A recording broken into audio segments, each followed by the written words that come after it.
We only booked 8 spots. We didn't include you because, honestly, you bring the energy down. That is what my mother said to me on a video call with 11 members of my extended family watching, 7 days before a week-long trip to the Maine coast that I had known about for 4 months.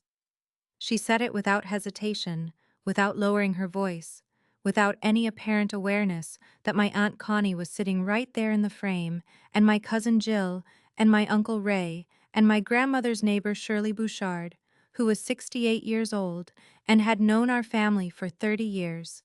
The call had started normally. I thought we were going over the grocery list. I had no idea I was about to be uninvited from my own family's vacation in front of 11 witnesses on a Tuesday evening in late July. Nobody on that call said a word. My mother let the silence sit there like she had done me a favor by finally saying it out loud. I looked at her face on the screen for about 3 seconds. Then I said, "Okay, I understand."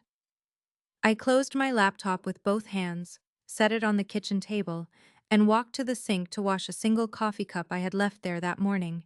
The water was cold. I remember that specifically. I stood there with my hands under the cold water and I thought, very clearly, this conversation just happened. I did not cry. I did not call anyone. I finished washing the cup, dried it, put it back in the cabinet, and started making dinner. That is what I did with the moment my mother told me, in front of 11 people, that I reduced the quality of their experience simply by existing near them. A year later, a woman named Patricia Voss, the owner of a coastal rental company called Tidewater Stays, sent a note to the family group email by mistake. The note referenced a deposit. My name was in the subject line. In the 14 months between that video call and that email, I had never told a single person what I had done. Not one word. The total was $2,400, and I had paid it in full on a Thursday afternoon in August while sitting at my desk at work, so my parents' vacation could happen, so my family could have their trip without me. I want to be very clear about something before I go any further. I am not telling you this story because I want anyone to feel sorry for me. I am telling it because the truth has its own timetable, and sometimes it arrives exactly when it needs to, through a channel you could never have predicted, in the form of a 68-year-old woman with a remarkable memory and absolutely no patience for dishonesty. I said 2 words on that call. What happened a year later required none. Before I go on, please take a moment to like and subscribe, but only if you genuinely connect with this story. And drop a comment telling me where you're watching from and what time it is there. I always love seeing where you're all listening from. My name is Kayla Reinhardt. I am 26 years old, and this is the story of how I paid for the vacation I wasn't invited to, and how the receipt found its own way home. I grew up in Derry, New Hampshire, in a house on Windham Road that my parents have lived in since before I was born. My mother, Susan Reinhardt, is the kind of woman who organizes every holiday 3 months in advance, who sends group texts with subject lines, who remembers every slight and reframes every generosity as something she was owed. My father, Gary, is quieter. He has always agreed with her in the room and said almost nothing when she wasn't looking.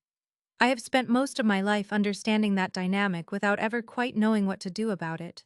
I have one younger sibling, a brother named Derek, who is 23 and has always occupied a kind of golden position in our family that I stopped resenting around the time I turned 20 because I realized it had nothing to do with him and everything to do with her.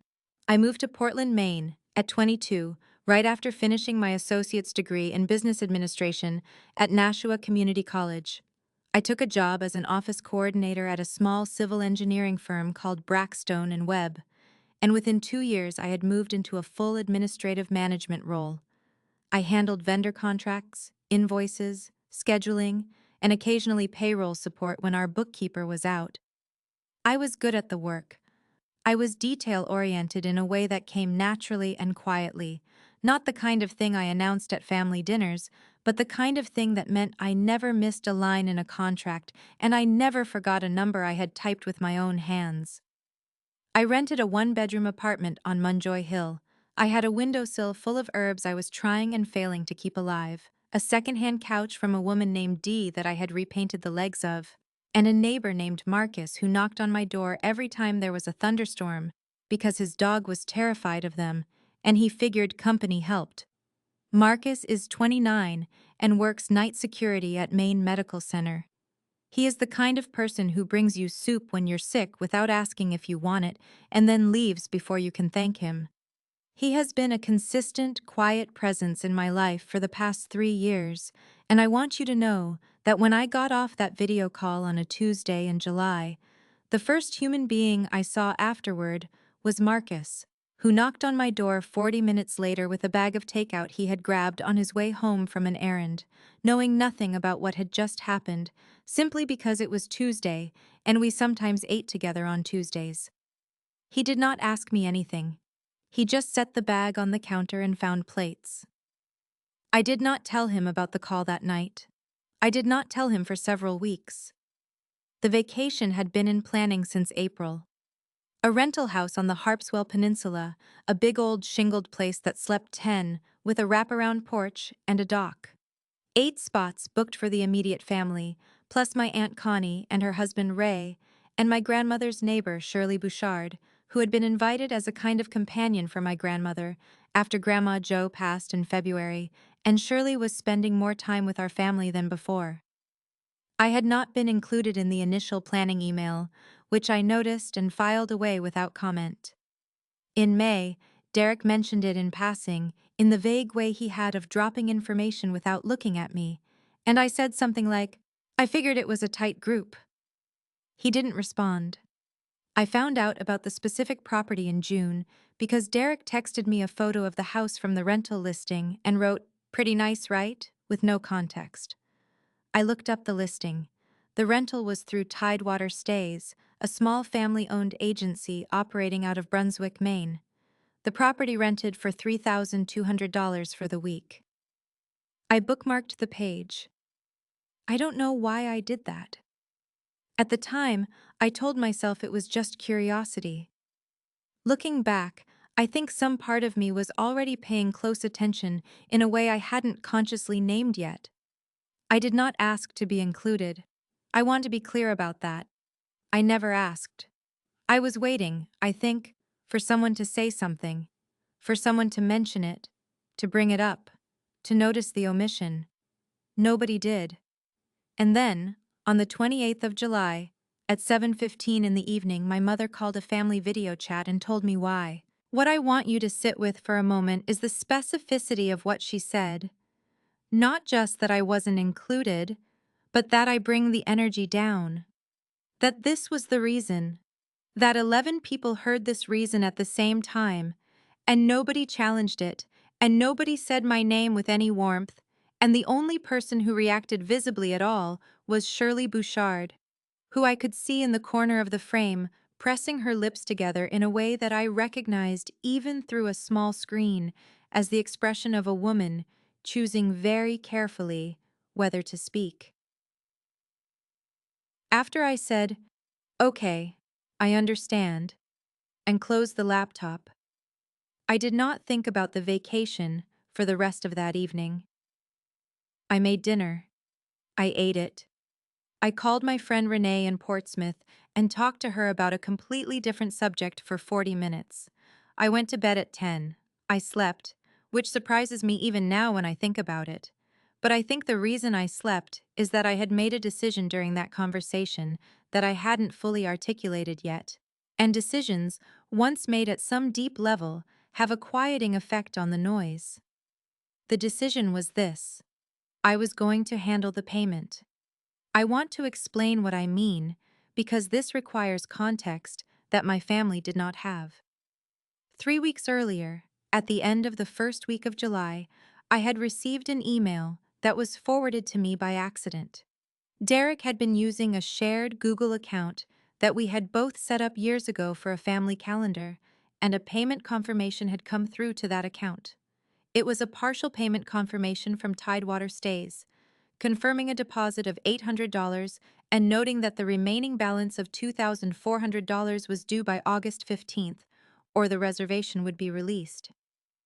Attached to the email was the payment record, which included my parents' card number, partially obscured, and a note that a previous charge attempt on that card had been declined.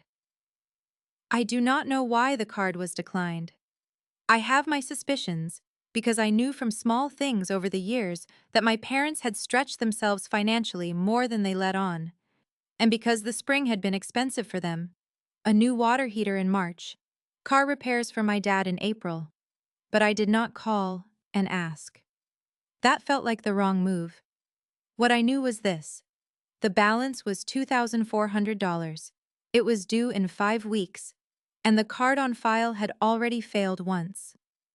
On August 3rd, a Saturday morning, I sat at my kitchen table with my laptop open and my bank account on one tab and the Tidewater Stays website on the other. I had $2,612 in my savings account. I had $420 in checking. I thought about it for maybe 4 minutes.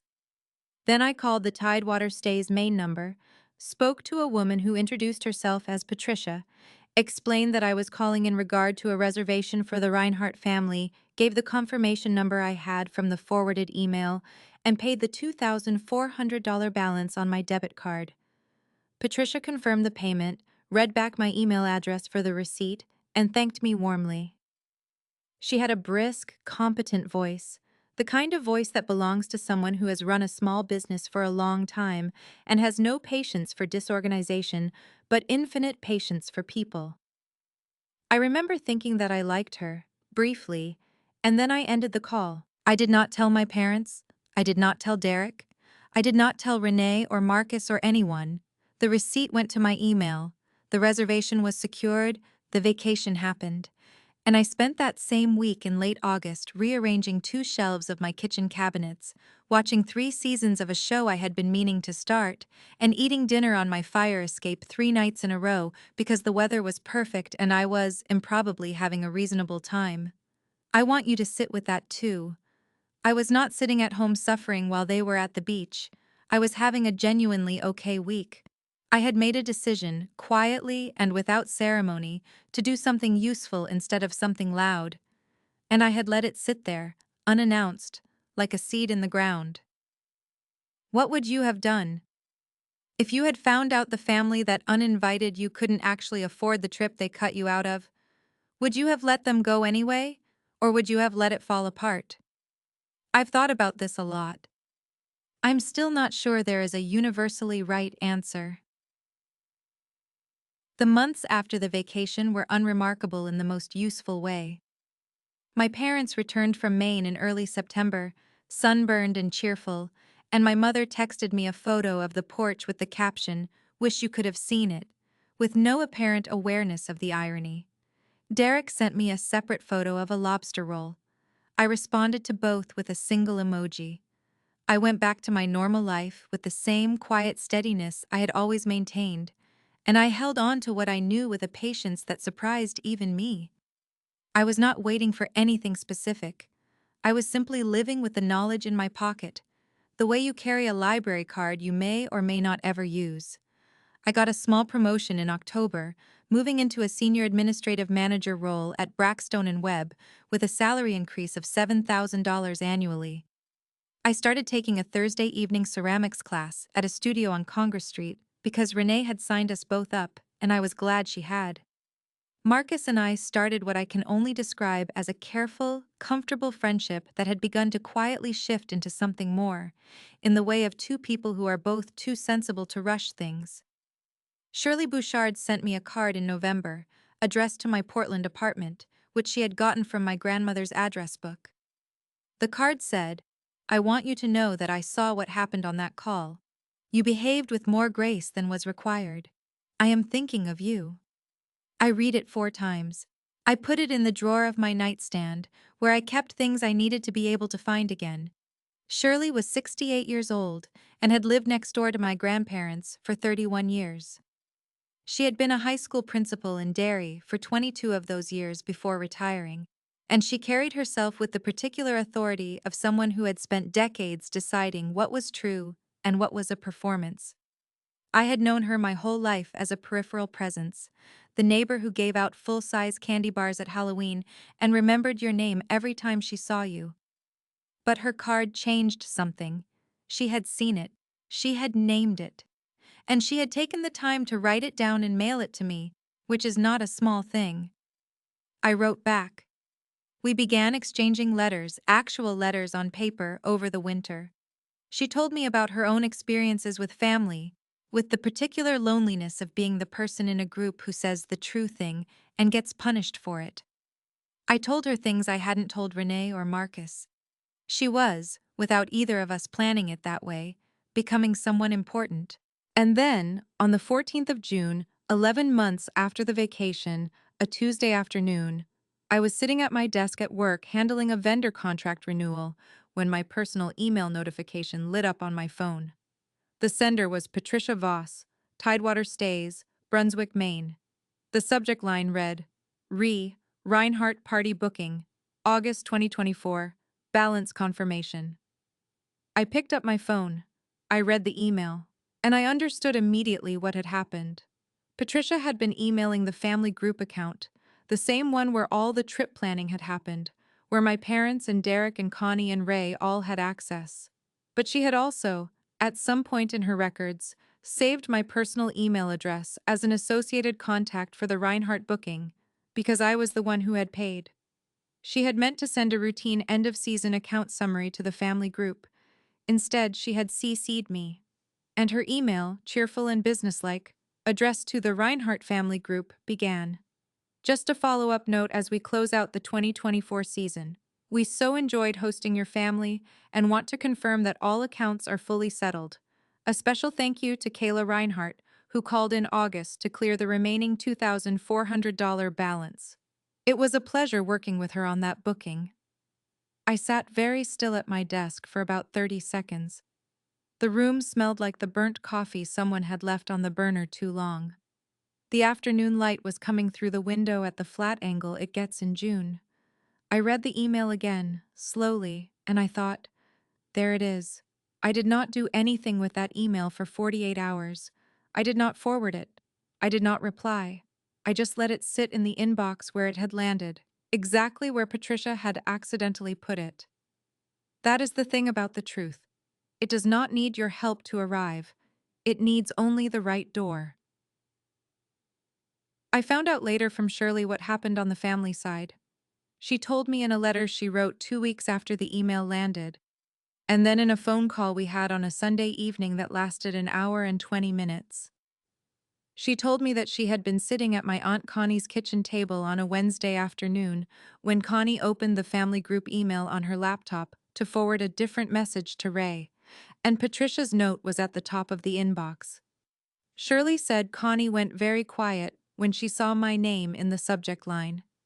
Then Connie read the email aloud, slowly, the way you read something a second time when you're not sure you understood it the first time.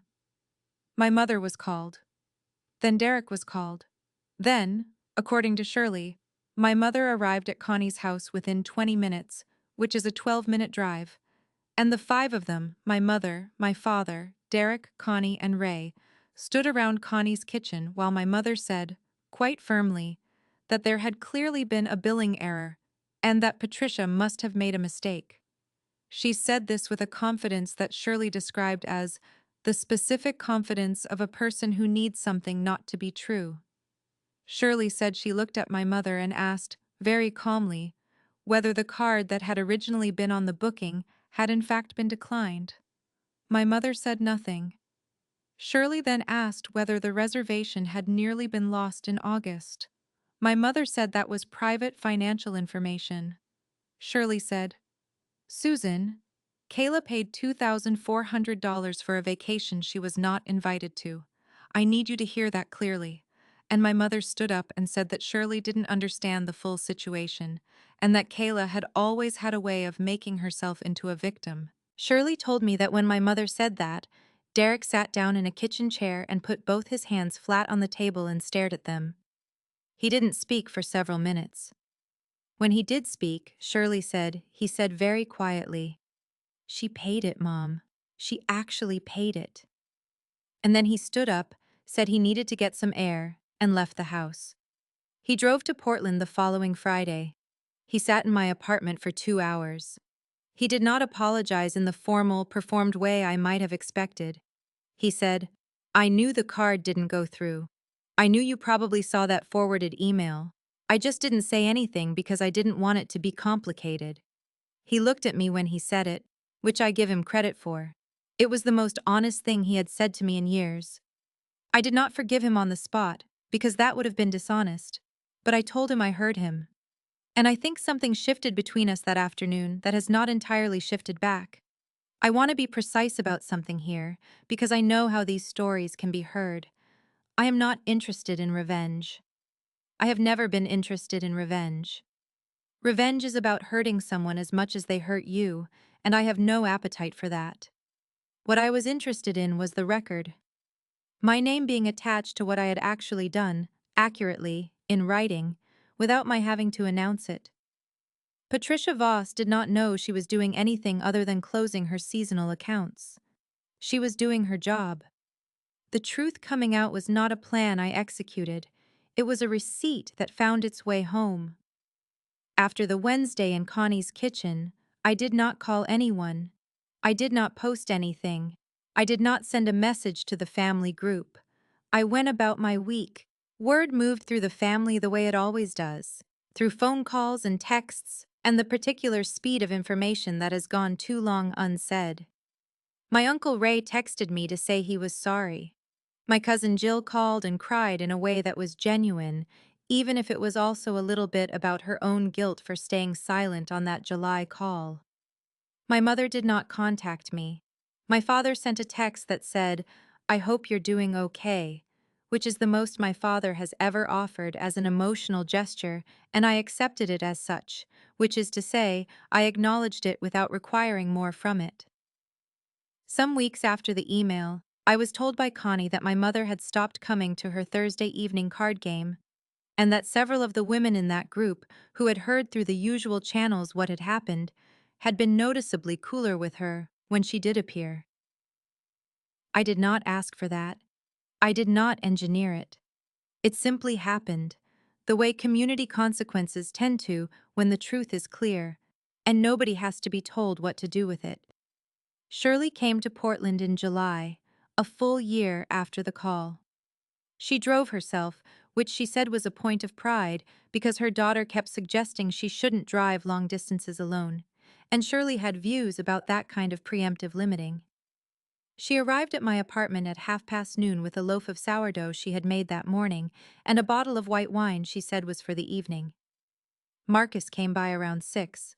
Renee came an hour after that. We ate dinner on my fire escape, the four of us, with the bread and a pasta salad Renee had brought, and the wine Shirley had carried up 2 flights of stairs with more ease than I expected. The city was warm, the light stayed long. Shirley told a story about a parent-teacher conference from 1998 that had us laughing until we were quiet, which is the best kind of laughing. At some point, I looked around at the three of them and thought, these are the people who showed up. Nobody forced them. There was no occasion. They just came. I have not spoken to my mother since June. I am not certain that relationship can be rebuilt, and I am not certain I want to rebuild it in its old form, because its old form was a structure in which I was permitted to be present only when I was useful and invisible when I was not. I am open, in the abstract, to something different, but I am not going to initiate it, and I am not going to perform a warmth I don't yet feel in order to make other people comfortable. Full forgiveness has not arrived.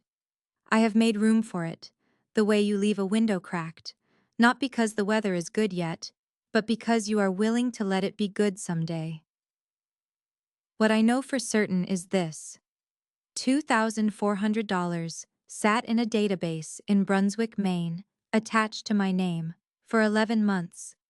I never mentioned it. I never used it. I did not need to. The truth was always going to find its own door. All I had to do was not close it.